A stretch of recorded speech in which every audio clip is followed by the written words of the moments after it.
Pemirsa, berita dari Swiss. Pada awal Mei 2017, pemerintah Indonesia memaparkan capaian atas kondisi HAM di tanah air di sidang Dewan HAM Perserikatan Bangsa-Bangsa yang ke-27 di Jenewa, Swiss. Dalam Forum Universal Periodic Review, namun sangat disayangkan dalam laporan tersebut soal pelanggaran HAM di Aceh sama sekali tidak disinggung. Berikut informasinya. Pada sidang UPR periode pertama tahun 2012, pemerintah RI memperoleh sebanyak 183 rekomendasi dari negara-negara anggota PBB. Pemerintah RI setuju untuk menerima dan berjanji melaksanakan 150 rekomendasi yang dilaporkan pada persidangan tahun 2017.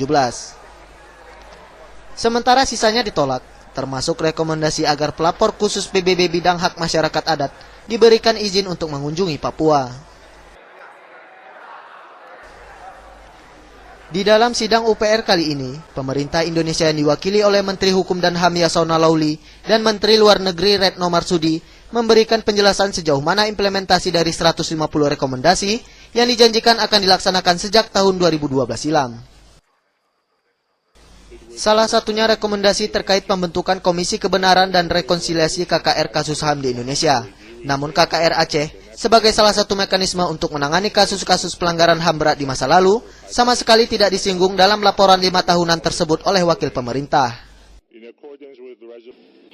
I was informed that 109 countries have registered in the speakers list of presentation of Indonesia's UPR report.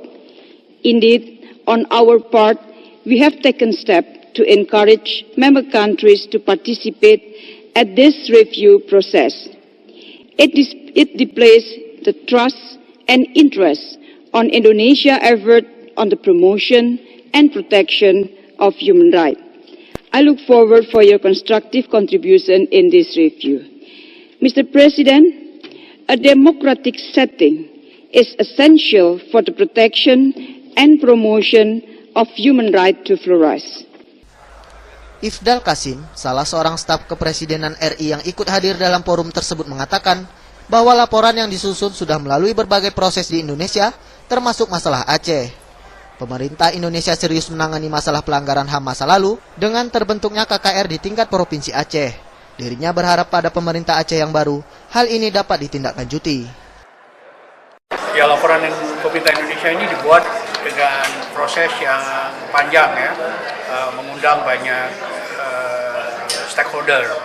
Jadi proses penyusunan laporan ini berangkat dari lapangan dengan mengajak beberapa provinsi di Indonesia dan juga mengundang human rights defender untuk termasuk juga dari pemerintah. Ya, secara umum laporan ini lebih baik dari tahun yang lalu, apalagi kemudian dihadiri oleh dua menteri yang menunjukkan komitmen yang tegas pemerintah untuk penegakan hak asasi. Aceh mendapat perhatian yang sangat besar karena itu proses penyelesaian pelanggaran hak asasi di Aceh dalam proses dengan mendukung Komisi Kebenaran dan Rekonsiliasi di Aceh untuk dapat bekerja dengan efektif. Terakhir Mas, tapi kan KKR itu belum bekerja secara maksimal Bang, komentar Abang?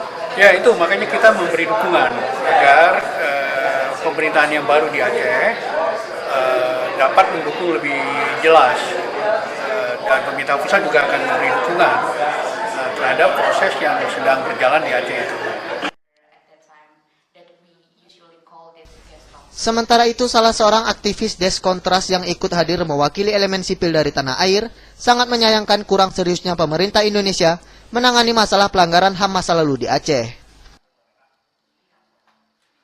Salah satu kasus yang juga belum dilaksanakan dan belum diimplementasi oleh pemerintah adalah soal pengesahan 7 komisioner yang telah terpilih untuk KKR Aceh.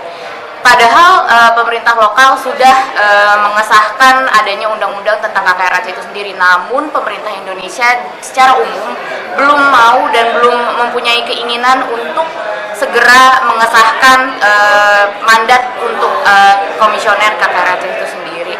Sehingga ini sebenarnya sangat bertolak belakang dengan bagaimana hasil dari MOU Helsinki itu sendiri. Dan pada akhirnya para korban dan juga keluarga korban yang ada di Aceh masih terbengkalai, dan itu menjadi salah satu kecacatan bagi pemerintah Indonesia dalam menyelesaikan pelanggaran HAM masa lalu.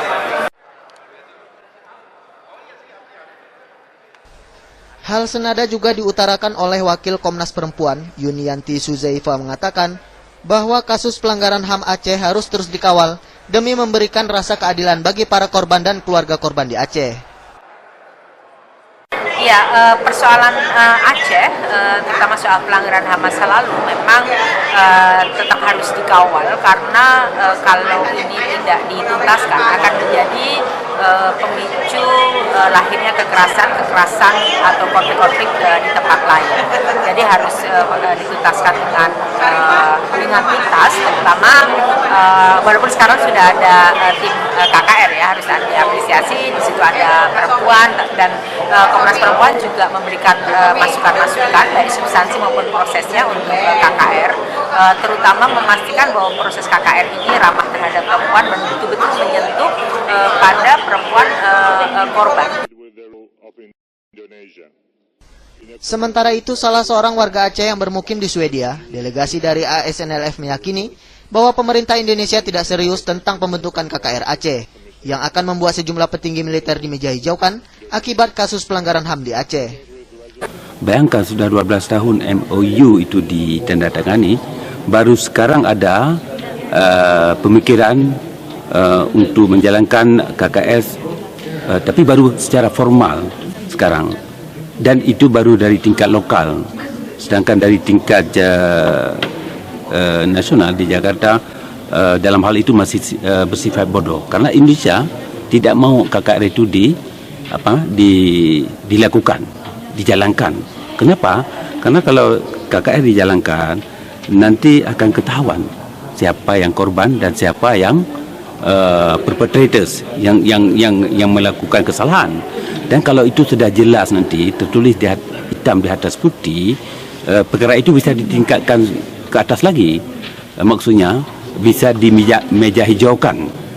Jenderal-jenderal yang terlibat dalam pembunuhan, ofisir militer yang terlibat dalam bisa dibawa ke pengadilan kalau sudah jelas hitam putihnya itu siapa yang bersalah dan siapa yang korban, siapa yang perpetrator. Dari Swiss, kontributor Puja TV melaporkan.